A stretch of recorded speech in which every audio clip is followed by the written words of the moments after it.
Okay, you were finishing up that story. Right. So Army called me, I think, on the Thursday or Friday and said, we have this thing about the manifest having something from AMPES. Are you putting an Oscar on the space shuttle? I said, no, absolutely not. I don't know what that is. So now the show goes on, and obviously the Oscar's up there. And Army, who's at the show, came to me yesterday and said, you lied to me. And I said, yes, I did. He said, well, why did you lie to me? And I said, well, had I not lied to you, you would have put it in the paper, right? He said, yes. I said, you would have put it in the paper regardless of my pleading with you not to, wouldn't you? He said, well, of course, I'm a newsman. I said, well, that's why I lied to you.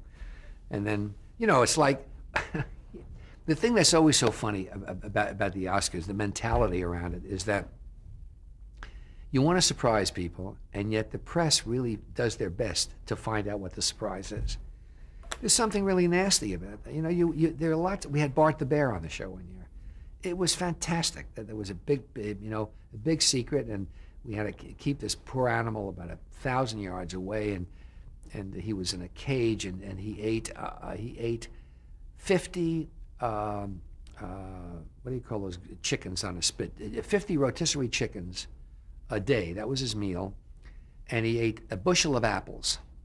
And his big treat was Gatorade, a little thing of Gatorade. So we had all this food going there, the poop as well, the whole stuff is happening.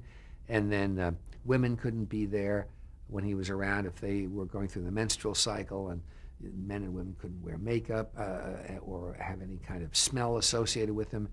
And we had to have a metal detector and veterinarians with, darts, and the LA police with real guns, because the darts would take 20 seconds to quiet him down, and he could reach, Tom Hanks in 10 seconds. So all this stuff, and we're doing this all in the utmost secrecy, because what was fun about it was we did a film package about animals and, in films, going from Lassie to this. It was really a great film package, at the end of which we were giving an award for, I think the award, I don't remember what the award was for, to tell you the truth, but I just remember the curtain raised, and there was Bart the Bear, 1,000 pounds, 9 feet high, a head from your waist up, and that's the surprise of it.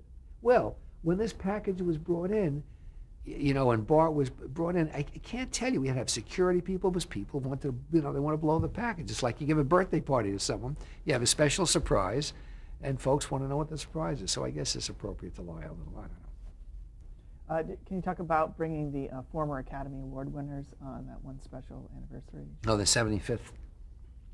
Yeah, that was great. We did that on the 70th and the 75th, and it was an interesting experience. Danette Herman, who works with me and who's really terrific, and there's just a lot of work that her group, she runs a group of many people that arrange transportation, hotel accommodations, and what people wear. There's a lot of coordination, where they meet, getting picked up, stuff like that. And she said, we really ought to have a videographer in the room taking pictures when all these stars get together. And I thought, no, we really shouldn't, because we promised these folks that this was going to be a private moment. We want to keep it a private moment. I'm sorry, in retrospect, that we didn't. It would have been a wonderful thing to have. But the thing that was just so terrific about that is we had all these huge stars, from Sean Connery and Jack Nicholson to youngest stars, to this panoply, this 75 major film stars. And they were so eager to see one another. I mean, to see Sean Connery go over to say hello to Shirley Temple and tell Shirley Temple, how much he admired her, and it was just one of the greatest personal experiences I had. And of course, the audience did like it. I remember they stood up, and they when the curtain revealed itself, the audience stood up and applauded each one as we went through the little 10-second piece that we did of each one. And what is your job as a producer in terms of your relationship to the network and to the Academy? What are you expected to do? The Oscar show is probably very unusual in this sense. I've worked for all the networks many times. I have many friends at the networks and the studios, but the Oscar is really unique because the Academy controls that show totally. The network has nothing to do with the content of the show. I mean, they do in the sense of, like bad language or FCC constraints, but the content of the show is totally up to the Academy. The network cannot nor does indicate who they would like as a presenter or as a host. They're just totally outside of that loop. Consequently, when the Academy hires the producer, they really vest that producer with that power. So it's really a very, it's a great gig for for that reason. Now, you can't be stupid about it. You obviously want the network to be happy, you want the Academy to be happy, but you really do have unprecedented authority in terms of a show of that nature. And it's great. The other great thing about it is it's the only show I've ever been involved with in which you don't have to have any contracts with any of the people. When you think about these stars, if you get a star to appear in a movie, and you think about the business manager, the agent, and all the involvement and hundreds of pages, there's absolutely nothing. You call up Julia Roberts directly if you know, or a PR person if you know, and you say, would Julia Roberts like to come and present an award? And I'll check, and they usually get back to you that day, the next day, yes, no, and if it's yes, great, rehearsal, give them the date, they come down, and that's that. There's no experience that I've ever had in this business like it. And it's very heady stuff, and I think that there are a lot of us that have produced the Oscars over the last 25 or 30 years, and it's one year we got all of us together, and it was really funny. We got Quincy Jones and Samuel Goldwyn Jr. and Howard Koch. It was just fun, just sitting and and telling these stories. They're kind of like war stories. And where are you during the show? My base station is in the truck, and I go on stage a lot. There's an actor or a presenter that's a little nervous or something that's got to be done or worked out, or the cut has to be made. I go out on the truck, but the truck is really the central command place. It's the easiest way to reach everybody. You can reach the stage managers easily.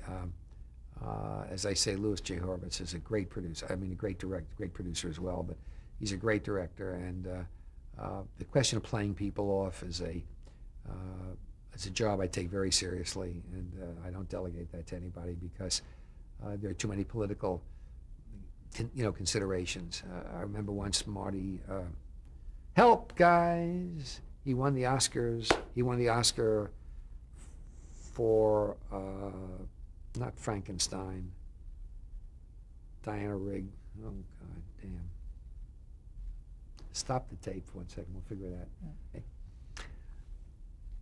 I remember once when Martin Landau won the Oscar, and he's a pal of mine, and he got up there and he started talking, and he started kind of meandering, and he didn't get to it, and 20 seconds passed, 30 seconds passed, 40, and then finally there's no choice, so I played him off, and he said, oh, Gil, don't play me off, I forgot something, whatever it is. And fortunately, he doesn't hold a grudge, but I don't want to delegate that to anybody else because it's a bad spot to be in. And the truth of the matter is, we play off very few people. I think it's built up in people's minds, but I don't think we play. If we average 1 or 2 playoffs a show, that's probably about right. And how does it go down? You're standing next to Lou? Or I'm standing right behind Lou, and I say, play him off. Or usually I say, get ready, but you can see when. Here's a perfect thing. Someone gets up and talks for 45 seconds, at which point he puts his hand in his pocket, or he does, and pulls out a piece of paper. Now, that person's going to be played off. He's had his 45 seconds already. So, as the hand goes in the paper, get ready to play him off. Then we try to find an appropriate place so it doesn't seem awkward or embarrassing. Sometimes we start it softly, hoping that his good sense will take over. Sometimes you just have to start it loud and wake him up. And in terms of protests, there have been many protests. Oh, a lot of them, yeah. How do you deal with that as a producer of the show? Well, it's tough. I mean, the LAPD is great, and they really are responsible, essentially, for the security of the event, and they do a really very good job, and they have tremendous connections with all sorts of intelligence agencies. And one of the things that we've done on the show since security became such a big issue, which is during the time that I started producing, is we never really comment on it. When anyone asks me about the security, I always say security is adequate. I bring my family, comes, my wife comes, my kids come sometimes, so that it's just something not to talk about other than to say that the security is good on the show. You won an Emmy Award for Yeah. producing the show. How was that experience? It was great. It was really great. But Bob Anderson, who we talked about earlier, once told me that with regard to awards, he said, as you go through life, you sometimes win awards that you don't deserve, and you don't win those that you do, but it balances out. And I think there's some merit to that, you know. So you were at this year's awards, which you didn't Yeah, produce. I was. It was fun. What is your experience sitting in the audience, knowing what goes on? Oh, it's great. I had a very good time. My son came with me this time. My wife was out of town, and I enjoy going to the show. I have a lot of friends there, so it's nice seeing them. It's nice to watch a busman's holiday, and I thought that Ellen DeGeneres did a good job this year. I have some summing up questions now. I know. Hi, we're getting near the end. I know you've been associated with the Directors Guild for many years. Yes, that's my love, my passion. How did that begin, and what have you done for the Directors Guild? I love the Directors Guild of America. I think it's one of the greatest organizations in the country because it's an organization that really didn't have financial gain at its heart. It was started roughly 75 years ago by 11 directors who met because they wanted to ensure the opportunity to make the best movies that they could. They wanted to really, have the freedom to make good movies and do what they could for one another. It was not started because they wanted to make more money or because they wanted to, in a litigious way, sue anybody. They just wanted to have the freedom to do the best that they could do, which was to get time to do things that they weren't given time to.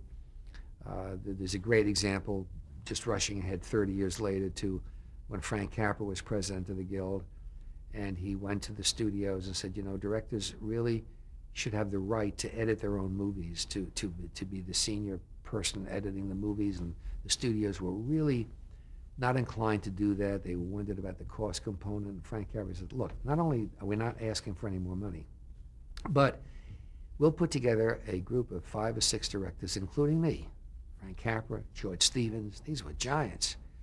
And if you guys are not happy, studios, with any director who is finishing their film, we'll come in and we'll do it for you for nothing. And the studios, how can you resist an offer like that? So that what I'm saying is that the essence of the Directors Guild is really pure. It really has to do with the work, and we have educational projects within the Guild to help younger directors. We have areas within the Guild. If you're a Guild member and you're doing a stunt, for example, and you're doing a car gag or something with a helicopter, we have a methodology. You can get in touch with the director who does that or who has done that. So at its core, it's that. Now, over the years, obviously, like everything else, it's grown. And when it started, there were no assistant directors in the Guild. And then when the assistant directors came in, initially they had to sit on a second level, almost like an Orthodox temple. They were not allowed to sit with the directors. And then the Directors Guild merged with the Screen Directors Guild from LA merged with the New York East Coast Directors Guild to form the Directors Guild of America. And now, of course, we represent about 12,000 members, and they're directors, associate directors, stage managers, floor manager, everyone on the involved with the directors team. And the heart of the Guild really still is that. Of course, life has gotten complicated with. I'm chairman of the negotiating committee. I have been the last 2 times, and I'm going to do it again next year. And life's gotten complicated in terms of these different platforms and repurposing material. I mean, this interview that I'm doing with you now, you can see where if it were much more interesting than it obviously is, someone might come and say, well, let's cut it up into 30 segments and put it on mobisodes for people interested in that. So, we're interested in making sure that our members earn a fair living, obviously. But the big thing is to make the best movies and television shows and shows that we can. Now we're sitting. I didn't think that was going to turn out to a 2-minute commercial for the Directors Guild, but I feel good about it. We're sitting in the Geffen Playhouse. Can you talk about your long association with the Geffen? Yeah, the Geffen is a playhouse this originally was the Westwood Playhouse. And I was dean of the School of Theater, Film, and Television at UCLA for about 8 years. And during that time, UCLA owned another theater in town. It owned the Jimmy Doolittle Theater, way, way away. And it was just not a good fit because it was too far away. It was not really relevant. So we convinced the university and a group of people to ultimately we sold that to buy this theater. The theater was owned by a woman, Kirsten Coombs, who would not sell it unless whoever bought it guaranteed it would be a theater forever. Well, no one could really do that except the university. So a group of people put together the money to buy the theater, gave it to the university, which pledged that it would be used as a theater forever, which made Kirsten sell it, and then made an arrangement with an operating company, of which I'm president, to run it, for which, by the way, I don't get paid, so I don't want anyone to think there's a financial consideration. We talked a little bit about your brother, Joseph Cates, but I wonder if you can tell me what his contribution was to television, and describe him a little bit for me, personally and professionally. And we have to save some time for my kids. Okay. Because in as much as they're going to get that, that's really relevant. Mm-hmm. My brother was part of a group of people in television that really don't exist anymore. The only one I can think of, George Slaughter, who's still around and who's still working, a real entrepreneur, a real authentic guy. He was really what's the wonderful name that they give to people who he was an impresario, really. He would get an idea, like a concept, to do circus shows or do country music shows or specials, and then he would follow it through in an era when you could really do a television show by having an agreement with one person. I remember my brother, going to a meeting with Mort Werner and coming away from the meeting with a commitment to do, 3 specials. Well, you can't get that anymore. You can go to the vice president of specials, and the vice president of specials has got to check with sales and got to check with marketing. It'd be stupid not to check with the president of the network. And it's just a different world, so that shows, I thought, were much more colorful and much less cookie cutter in terms of the special area. Of course, I love now the business of Dancing with the Stars and American Idol and the reality shows, because they're iterations of shows that have been around for a long time. You can even go back to before television to radio, with the Ted Mack Amateur Hour, to variety shows. It's just a new way of presenting something that has been part of human nature, which is to watch other people do things that they really don't have the talent to do. And how do you think he made those deals? Was he an extroverted kind of guy? Yeah, good. Great salesman. He was a great salesman, very charming. He really was a great salesman, a great passion, great belief in what he was doing. And I remember once, this is getting so personal now, this is getting so out of what I thought this was going to be in terms of an interview, but I remember we talked earlier about the Independent Power and Light Companies of America. Now, I didn't even know there was such an organization. At the time, we were partners.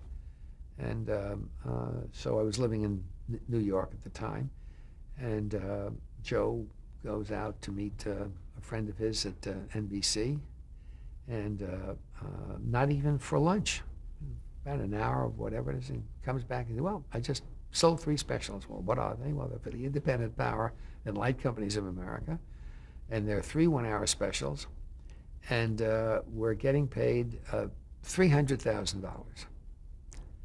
And I said, well, dude, that's tight for a special. He said, no, for all 3. So he had sold 3 one-hour specials at $100,000 a special. Now, there's not been a time in my memory when you could do a show for that little, but that was the nature of it. So then the time was we did these 3 shows. Didn't make much money, but nonetheless they were done. What advice would you give an aspiring producer or director? Well, I tell you one thing. This is not advice, but I'd make one thing up front, that I wouldn't do it for the money. Because if someone wants to become a producer for the money, I don't think that's. I think there are better ways to do that. I don't know whether it's the stock market or, you know, getting a car dealership, or I don't know what it is, but that's not something to do for the money, because at the end of the day, the aggravation that you go through, the odds that you take, you know, for every one Jerry Bruckheimer, there are, you know, 20,000 people who are just miserable as a result of it. So that the advice, the first bit of advice I'd seriously give, this is a serious answer to a serious question, is to look deep down within yourself and just think twice about whether you want to do this, because there are many better ways to live your life in terms of the desire to do it. That would be the first piece of advice, and you know, and the most sincere piece of advice. Beyond that, I'd say that you know, read, go, move around, see shows. It's always funny to meet someone who wants to go into television and they'll say, well, I don't watch television. Well, if you don't watch television, why do you want to go into television? Or to see someone who wants to go to movies, and the first question I usually ask, well, what was the last movie you saw? Or how many movies have you seen the last month or last year? You would be surprised, really, really genuinely surprised at how many people say they want to do something, the end result of which they don't make any effort to see. You know, you ask someone in the theater, what was the last play you saw? So someone wants to be a theater actor. What was the last play you saw? And they tell you they haven't seen a play in a year. Something's wrong. So there's something wrong. I mean, maybe, you know, the person's been in the hospital. Maybe there's a genuine reason for it. So I think that that very first self-edit is the most important one. Can you tell me the names of your kids and if they've gone into business in any way? I'm happy to. I was waiting this entire thing to talk about my children. I have four children and 2 stepchildren, and 5 of them are married. I have 6 grandchildren. And my eldest is my daughter, Melissa. She is a lawyer, and she works for MTV in New York. So she's a show business lawyer, vice president there, and she's married with 2 kids. We don't know what the 2 kids are going to be yet because they're little. And my oldest son, John, is a film editor and lives in LA with his 2 children. I should say Melissa's married to Roger, and then I have Evan and Jordan as their 2 kids. I have to do this properly, you know. And then John's married to Elena, a great daughter-in-law, and they have 2 children, Julia and Harrison. I'm not sure where they're going to go, but as I said, John's a film editor. Then I have a son named David, who is a psychologist, PhD, and his wife Christine is also a psychologist. And they really deal with the real world in terms of kids who have seen their parents, you know, mother kill the father or some terrible thing like that. The Bay State Medical Center in Massachusetts. Then I have a youngest son who just got married, Gil Jr. Just got married to Jessica about 2 months ago. He's a film director. He's directed about 5 films. He just did a documentary on the kids who are all in Annie called Tomorrow. You know, all the, you know, doing well. And then I have a daughter. I'm going to go through this. I'm just going to go through this piece of tape. I have my wife, who's a physician, Dr. Judy Reichman. Her daughter is married and lives in Israel, and husband Dan, and a little daughter named Ariel, and 3 stepchildren. And then my youngest is Anat, and she lives in New York and works in real estate. That's the group. That's the group. That's the group. That's the piece, you know, that I'm going to cut out and send for the Christmas present or the Hanukkah present back home. What in your career is your proudest achievement? Holy moly. Well, you know something, my proudest achievement really is having had a career, to begin with, because, you know, at this point it's weird. I've done so many shows, I don't remember many of the shows that I've done, and I love every show. You know, I did a play, Robert Anderson's, in London with a great theatrical producer named Binky Beaumont, H.M. Tennant, and they produced hundreds of shows with John Gilbert and Laurence Olivier. And I remember being with Binky's a weird name, isn't it? I don't even know what his real name was, but he was called Binky. And I remember being with him at the opening night party of You Know I Can't Hear When the Water's Running. Jose Ferrer directed it, and Tom Ewell was in it, Rosemary Murphy. And at the party, he was about 81. And I remember asking him, Binky, what are you looking forward to now? You know, 81, done it all, produced hundreds of plays. And he looked at me and he said, I just want to find a good script. I thought to myself, wow, that's pretty good. At 81 of you just want to find a good script. But I know what he means. You know, you just want to keep doing it.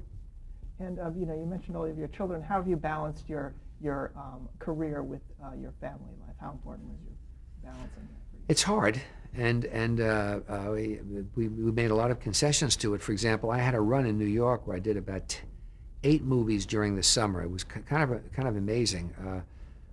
Features, 3 features, and about 5 television movies, and they're all during the summer and all on location. And I would take my kids with me on location, and that was always kind of great for them, because those that really decided this was not for them could get out of it, you know, and those that decided that it was for them. So it is. Listen, it's hard for anybody, you know. You think about. I have colleagues at UCLA who teach, and it's tough finding that balance as well between, you know, correcting things at home at night or going to events on a Saturday or a Sunday. I think it's tough for anybody. Okay, the last question I have, which we ask all of our interviewees, is... Now I'm nervous. now this is going to be rated, but so now you're going to have like 500 people have answered this question, and I'm the only one to give you the putsy answer. All right. There it is. Yeah. How would you like to be remembered? Oh, Jesus, what a painful thing. Well, can I not answer that question directly for a minute and tell you about someone who was asked that question and what their answer was? When Laurence Olivier died, they ran a piece of him on the Barbara Walters show. And Barbara Walters asked Olivier how he would like to be remembered. And he thought for a moment and he said, as a worker. And Barbara Walters said, as a worker? That seems so prosaic. What does that mean, as a worker? And Olivier thought, and he said, well, he said, you know, Michelangelo was a worker. God is a worker. And in his context, I know what he meant. In my context, I just, how would I like to be remembered? I just like to be remembered as a fair and thoughtful guy. Really, honestly. I mean, you know, at the end of the day, the only one who really remembers you in terms of memory, unless you're Albert Einstein, is your family anyway. And the real thing that counts is that chain of which you're a part. All this stuff is transitory. I remember going through a period of time when I would watch television at night and I'd see a little clip of an old movie come on, you know, and it gave me a little kick. And as you get older, those clips get less and less. But that's it. Just as a fair fella. Okay, we're at the end of the interview. Thank you so much for... Jesus Christ, guys. I can't imagine who wants that other than me and my family. Oh, thank you. That was fantastic. Thanks. Oh, I bet you say that to all the 500. No,